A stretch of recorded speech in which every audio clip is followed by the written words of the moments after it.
J'espère que tu n'as pas oublié mon chocolat noir du supermarché. Raisonnablement. C'est quoi ça? Choco Togo. Choco quoi?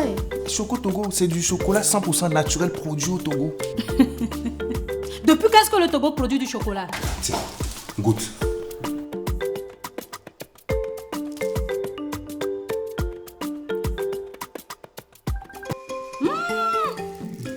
Mais c'est trop bon! C'est ce que je te disais là. Mais c'est bon! En plus d'être un anti-stress, Choco Togo réduit le risque des maladies cardiovasculaires. Choco Togo est une source de plaisir et diminue la tension artérielle. Retrouvez toutes les gammes de Choco Togo dans les supermarchés, boutiques de vente des produits locaux et les shops des stations. Mesdames et messieurs, bonsoir. Vous suivez Écho du Togo sur Vox Africa et vous faites très bien. C'est un plaisir et puis un honneur surtout pour nous de vous retrouver chaque fois, scotché comme ça devant vos écrans pour nous tenir compagnie pour au moins une demi-heure. Eh bien, pour ceux qui nous suivent depuis un bon moment, vous connaissez très bien le feuilleton du moment chez nous ici au Togo, spécialement au niveau d'Écho du Togo. Le feuilleton du moment n'est autre que le changement de constitution au Togo. Et puis, dernier épisode en date, eh bien oui, après la fameuse relecture, après les consultations que le président de la République a demandé, la constitution a finalement été adoptée pour une deuxième fois dans la soirée du 19 avril dernier.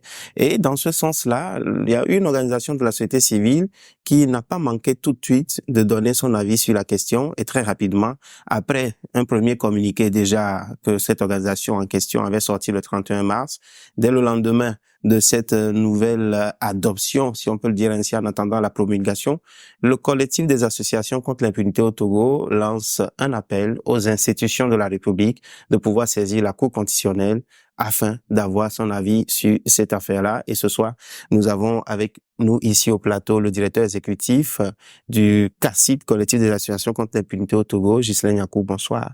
Bonsoir, monsieur Amara. Comment vous portez? Nous nous portons bien, vous?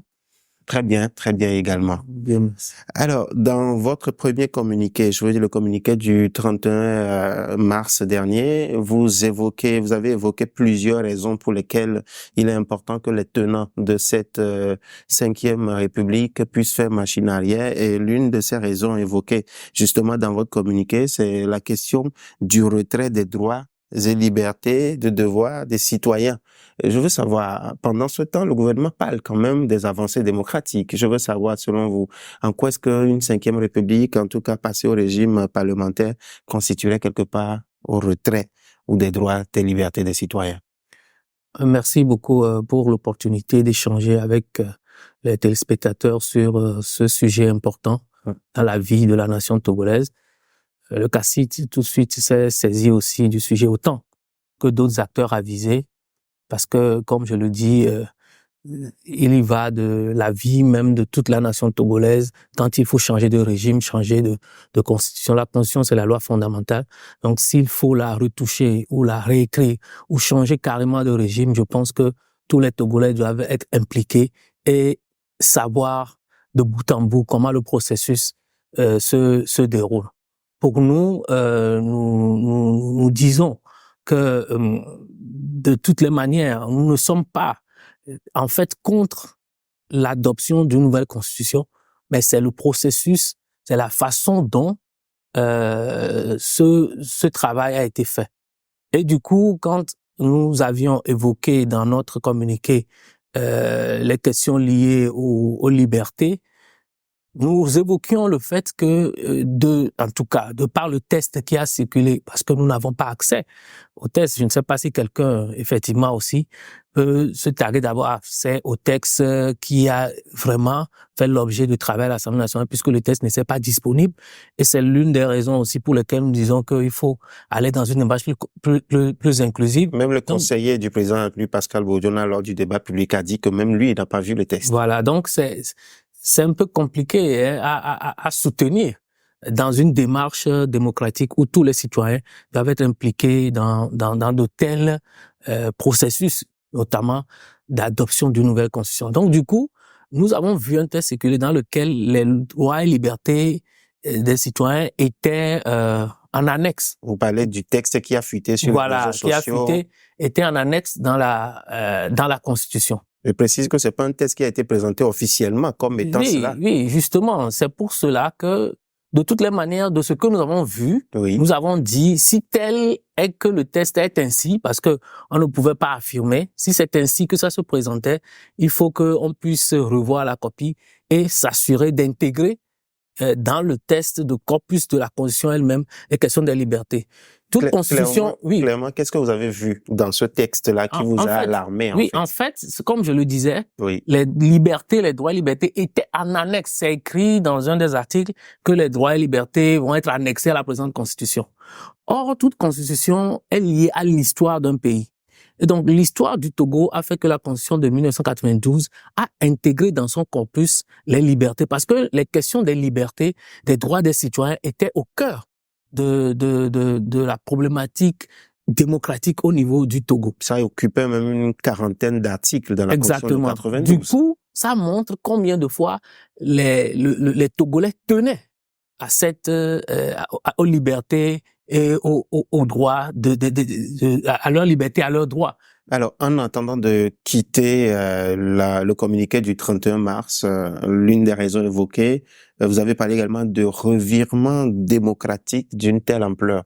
Quand vous parlez de revirement démocratique, pour vous, est-ce que c'est une avancée ou bien un recul? Non, en réalité, comme on le dit, en réalité, ce qui se passe, ce n'est pas, nous avons su bien relever la recommandation de la CVJR qui parle de faire des réformes profondes qui prennent en compte les réalités de nos pays, donc du pays. Donc pour nous qui avons toujours fait un travail dans le cadre du processus de justice transitionnelle avec toutes ces recommandations de la CVJR, nous souscrivons entièrement à la nécessité de faire un travail sur sur une nouvelle constitution, sur d'autres réformes internes dans le pays pour répondre au mieux à une démocratie qui nous ressemble et qui permette d'éviter les crises. Le problème qui se pose quand nous évoquons cela, c'est lié à l'inclusion de procédures, l'inclusion des populations. Parce que la CVJR le dit, la CVJR dit, il faut consulter, si vous me permettez, je vais vous lire rapidement ce que la CVJR a dit. CVJR recommande par conséquent l'organisation d'une large réflexion sur la question associant politiques, juristes, sociologues, historiens, organisations de la société civile en vue de définir de déterminer les institutions en mesure de nous assurer une gouvernance adaptée à nos réalités. Je rappelle que quand on parle de CVJ, on parle de comité. La commission Vérité, Justice et Réconciliation qui a été mis en place par le chef de l'État. Au lendemain des événements tragiques de 2005. Exactement. D'accord. Alors, pour vous, clairement, je veux savoir, est-ce que pour vous, quand on parlait de revirement, je veux juste savoir, est-ce que c'est dans le sens positif ou bien négatif? Avancer ou recul? Le Togo serait-il en train de reculer ou d'avancer? Nous ne pouvons pas parler d'emblée d'avancer ou de recul.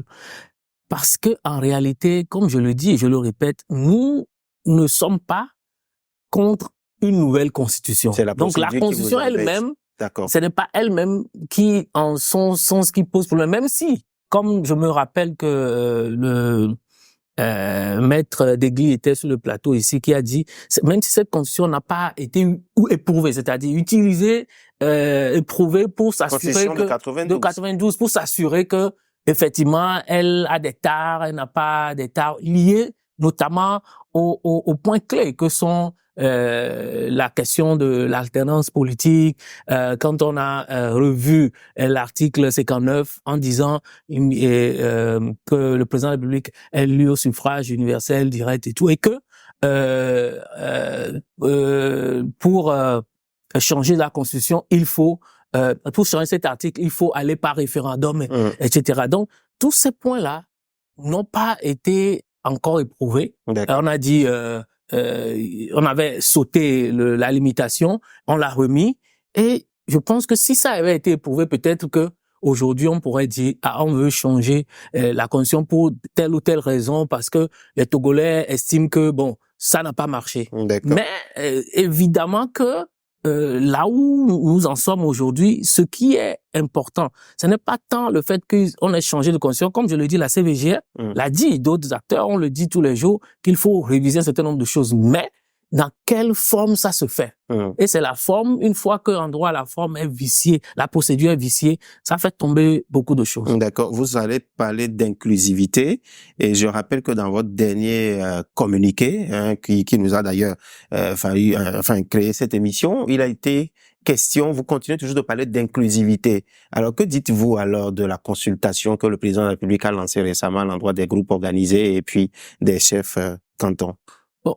On a parlé de consultation, mais cette consultation, elle n'a pas été une consultation assez large au regard de l'ampleur du changement de régime de constitution dont on parle. Quand je vous ai lu tout à l'heure, la recommandation de la CVGR, vous avez pu comprendre qu'il a été cité un certain nombre d'acteurs, plusieurs types d'acteurs, et vous voyez aussi le délai dans lequel ça a été fait. Ouais. Le délai de 3 jours, ce qui fait que ça n'a pas 2-3 jours ne suffisent pas pour que les gens puissent se prononcer sur la teneur de cette nouvelle constitution, surtout que le test même n'est pas disponible. Je ne suis pas sûr que les acteurs qu'ils ont pu toucher, ces acteurs ont pu avoir accès au test. Donc c'est ça qui fait que l'on est un peu mal à l'aise par rapport à l'adoption d'une nouvelle constitution qui on a comme l'impression n'a pas l'assentiment de toutes les couches sociales parce que les populations n'ont pas été associées, n'ont pas été assez informées. Et donc, d'avoir voulu qu'il y ait une consultation, c'était une bonne chose. Mais cette consultation faite en 2-3 jours est dans un contexte où effectivement, où nous sommes déjà dans le cadre de la fièvre des élections, on est en campagne. Ouais. Et donc, dans le cadre des campagnes, que tout ça se fait, vous voyez que c'est un peu compliqué de sortir, d'arriver à toucher les populations et expliquer tout ça. Ça n'a pas été possible. Donc, on a dû toucher juste quelques acteurs, alors que beaucoup ont été aussi laissés de côté. D'ailleurs, il y a certains, par exemple, des partis politiques qui ont voulu manifester pour montrer qu'ils n'adhéraient pas à la façon dont ça se faisait. Je pense que ils en ont été empêchés. Voilà, empêchés. Donc, tout ça là montre que il n'y a pas eu une inclusion, sinon tous ces acteurs, on aurait pu les laisser. Ils ont voulu tenir une conférence aussi, on aurait pu les laisser se prononcer à travers leur conférence. Et d'ailleurs, je me demande pourquoi est-ce que les députés n'ont pas pu saisir les médias aussi pour pouvoir faire passer leur message, pour que ça touche beaucoup plus la population, pour faire comprendre les raisons pour lesquelles ils ont fait les réformes et la teneur de cette constitution. D'accord. Là, vous abordez toujours dans votre dernier communiqué un point intéressant qui a attiré l'attention de la rédaction d'Écho du Togo. Vous dites que, contrairement dans d'autres pays, les citoyens ne peuvent pas se lever comme ça, saisir la Cour constitutionnelle, mais par contre, il y a un certain nombre d'institutions, sinon pratiquement toutes les institutions pouvaient se prêter à cet exercice. Et vous parlez entre-temps du président de la République, de Madame le Premier ministre, qui peut également faire ce travail, Madame la présidente de l'Assemblée nationale, la président du Conseil économique et social, président de la CNDH, Commission nationale des droits de l'homme, président du Conseil économique et social. Bon, la liste est très longue. La question, c'est de savoir, est-ce que ces institutions également sont au courant qu'elles peuvent également saisir la Cour constitutionnelle? Non, ces institutions sont forcément au courant. Mais maintenant, qu'est-ce qui explique leur silence? Moi, je ne saurais le dire, mais déjà, je voulais dire que c'est l'article 104 de la Constitution de 92 qui le dit. C'est pas nous qui le disons, c'est la loi qui le dit. Et donc, ces institutions devaient pouvoir saisir la Cour constitutionnelle, surtout dans le contexte où on est. Si le chef de l'État a pu renvoyer le test pour relecture, si à un moment donné, il a souhaité qu'il y ait une consultation, c'est que ils ont fini par sentir qu'il y a nécessité, quand même, au niveau des plus hautes autorités, on sentit qu'il y a la nécessité d'aller vers les couches, de faire comprendre ce qui motive leur choix de cette nouvelle constitution. Maintenant, nous, ce que nous voulons par rapport aux institutions, c'est que elles puissent saisir. Le chef de l'État, par exemple, avait déjà demandé à ce qu'il y ait une relecture. Cette fois-ci, il peut demander l'avis de la Cour constitutionnelle pour savoir si les dispositions sur lesquelles les députés nos honorables députés se sont basés pour faire la révision constitutionnelle, pour proposer un nouveau régime carrément, si ces dispositions-là répondent à la Constitution. et donc donner ses motifs. Donc pour nous, il est important que la Cour constitutionnelle soit saisie. Ça permettra, au moins au niveau légal, de taire un certain nombre de débats. Parce que, relativement à l'article 59, certains pensent que, et nous sommes de cet avis, que, au regard du fait que l'article 59 a mis pour nous un verrou lié à la Constitution disant, pour changer l'article 59, il faut un référendum. Et donc, du coup, s'il faut changer le tout, y compris l'article 59, qui est un article spécial, induit que vous devez forcément ramener tout au référendum, puisque l'article 59 est inclus dans les changements que vous avez faits. Mais d'autres pensent que, comme c'est une nouvelle constitution, l'article 59 elle-même saute, il n'y a pas besoin d'en tenir compte dans la proposition d'une nouvelle constitution. Et à ce moment-là, il serait intéressant que la Cour constitutionnelle nous situe tous. Et quand la Cour constitutionnelle va nous situer, elle va rendre une décision, elle va rendre son avis qui va être disponible. Et nous verrons tous les motifs demain ou même à l'avenir. Les étudiants togolais peuvent s'en saisir dans le cadre d'un commentaire. Des chercheurs peuvent l'utiliser si tant soit que les motifs qui sont juridiquement soutenables, c'est bon. Et puis, on avance. Et en plus, ça construira aussi notre jurisprudence au niveau de la Cour constitutionnelle. Nous saurons que à un moment donné de notre histoire, il y a eu un changement de constitution, il y a eu ces motifs liés à tel article, la Cour constitutionnelle s'est prononcée comme ceci, et donc on saura, voilà, et donc ça va construire notre jurisprudence au niveau national. Je pense que vous avez encore en mémoire ce qui s'est passé récemment au Sénégal, où la Cour constitutionnelle a été celle-là qui, justement, a fait machine arrière à l'ex-président Macky Sall. Est-ce que vous pensez que ces genres de scénarios sont possibles dans le contexte togolais? Oui, je pense que ça peut être... Avec les réalités que vous connaissez. Oui, non, ça peut être possible parce que le droit, c'est codifié avec un bon sens et tout. Donc, et il y a des principes généraux. Et relativement aux principes généraux, nous avons évoqué aussi le fait que dans le contexte présent, l'Assemblée nationale, les honorables députés qui ont travaillé sur la nouvelle constitution ont leur mandat qui est déjà fini. Ça aussi, la Cour constitutionnelle devrait pouvoir se prononcer dessus. Donc pour nous, oui, ce qui s'est passé au Sénégal peut se passer ici aussi. Il suffit que on donne la possibilité à la Cour constitutionnelle de se prononcer. Si elle peut justifier, c'est ce qu'on dit, parce que c'est le droit. Si la Cour constitutionnelle peut motiver que oui, effectivement, ce qui a été fait est légal, si elle peut le motiver clairement, c'est bon. Dans le cas où elle ne peut pas le motiver clairement, elle sera obligée de faire comprendre que la façon dont ça a été fait, ça a été vicié, que les tests les dispositions n'ont pas été respectées. Et dans ce cas, il faudra faire machine arrière. Nous, on a même proposé que la nouvelle législature qui viendra pourra se pencher sur le sujet de manière plus sereine, de manière plus inclusive, de manière plus transparente et tout. Mais dans la liste des institutions de la République, vous avez parlé également des présidents des groupes parlementaires. Ce n'est pas nous qui le disons. Enfin, l'article 104 de la Constitution, exactement. Je vous cite parce que c'est votre communiqué justement. L'article 104 de la Constitution parle également des présidents des groupes parlementaires. Et ça dit qu'un député comme Jerry Tama, qui dit être foncièrement contre ce qui se fait, peut servir de rempart. Est-ce que Jerry Tama a la possibilité de saisir la Cour constitutionnelle? Oui, exactement. Et c'est ce que nous espérons, que quelqu'un comme l'honorable Jerry Tama puisse faire cette saisine de la Cour constitutionnelle, parce que il a déjà démontré que il n'est pas associé, ses députés n'ont pas voté, il n'était même pas là pour la relecture. C'est que quelque part, il reconnaît qu'il y a un certain nombre d'irrégularités ou de choses à revoir dans cette procédure ou dans le test lui-même aussi.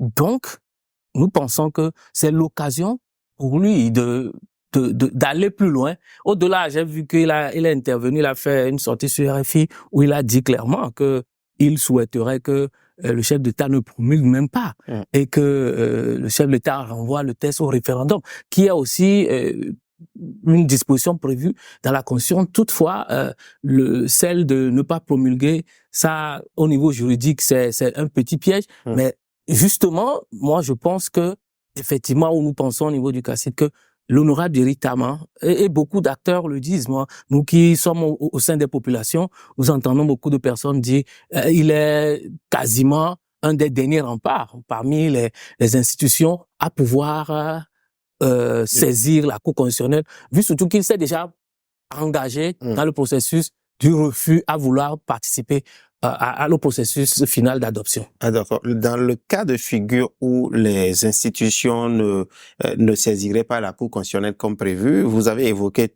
toujours dans votre communiqué, je reprends fidèlement, un référendum d'initiative populaire. Tout ça, effectivement, ce sont les dispositions de la Constitution que vous citez. Un référendum d'initiative populaire. Est-ce que quand on parle de référendum d'initiative populaire, est-ce qu'on parle également en même temps de pétition? C'est la même chose? Oui, c'est l'expression pétition. Donc, ça ressemble à une pétition parce que ça ne va pas être le référendum, mais c'est l'initiative pour lancer le référendum, pour demander à ce que le référendum se fasse. Donc, c'est que un certain nombre de citoyens doivent signer pour demander à ce que on puisse aller au référendum. Et on doit recueillir 500 000 voix. Exactement. Mais concrètement, comment ça s'organise? Comment ça se passe? Non, je pense que il faudra aussi que les partis, on a cité par exemple les partis politiques, qui sont des acteurs qui peuvent mobiliser leur base. On a vu que il y a des conditions, hein. Il n'y a pas que 500 000, mais 500 000 partis dans les préfectures. Voilà. Donc, il faudra, voilà. Donc, il faudra qu'eux puissent avoir tout ça et le verser au niveau de l'Assemblée. D'accord. Mais est-ce que vous pensez que cet appel que vous êtes en train de lancer a des chances de réussir véritablement? Oui, il y a de fortes chances. Jusque-là, la loi n'est pas encore promulguée. Notre espoir, nous avons déjà, dans un premier temps, souhaité à ce que le chef de l'État, une fois qu'il ait envoyé la loi le test pour une relecture, oui, que les députés, l'Assemblée nationale abandonne. C'est-à-dire, juridiquement, ce n'est que la seule possibilité. C'est-à-dire pour qu'on puisse avancer sereinement sur ce processus. Le chef de l'État pouvait pas se taire non plus, ne pas promulguer, parce qu'après un certain temps, je pense les 15 jours et tout ça, ça deviendra loi de la République. Donc, il faudrait qu'il puisse faire quelque chose. Donc, lui, il a fait sa part en disant au Élysée, je pense que je serais même tenté de dire que cette façon de faire par le chef de l'État est une manière de sauver les meubles au niveau de l'Assemblée nationale, de leur permettre de ne plus se prononcer sur ça. Sauf que j'ai vu après que c'est les membres du gouvernement aussi qui défendaient un peu et donc, c'était pas aussi une procédure seulement de l'Assemblée, mais le gouvernement du gouvernement derrière. Qui est derrière. Monsieur Niakou, dernière question pour vous. Du côté des OS, c'est précisément le CACIT. Est-ce que vous avez saisi la communauté internationale, à part les initiatives, à part les communiqués? La CEDEAO, par exemple, entre autres. On était en discussion avec la CEDEAO au cours de la semaine, en fin de semaine passée, si je me trompe. Lors de leur mission, alors? Lors de leur mission. Et donc, nous avons fait part de tout ce que nous avons comme de nos préoccupations par rapport aux dispositions de la Constitution, par rapport au processus même qui a conduit à l'adoption de la nouvelle Constitution. Mais je sais, pour l'avoir appris aussi, que certains de nos collègues de la société civile ont saisi la Cour de la CEDEAO. Avez-vous eu l'impression d'avoir été entendu? Par la CEDEAO? Bon, entendu, oui, mais maintenant, ce que nous espérons, parce que la mission a dû être déjà partie, mais on n'a pas entendu un communiqué dans lequel soit retracé au moins une partie des préoccupations ou des attentes de la société civile. Monsieur Niakou, merci. C'est nous qui vous remercions. Chers téléspectateurs, nous aussi, nous vous remercions. Je dis nous, c'est-à-dire l'équipe d'Arefilm, l'équipe de Vox Africa, l'équipe d'Écho du Togo, la rédaction vous remercie. Et pour ma part, comme d'habitude, j'implore la bénédiction du Tout-Puissant sur vous en disant que Dieu bénisse le peuple togolais et qu'il vous bénisse vous particulièrement pour le rendez-vous. On se retrouve la prochaine fois.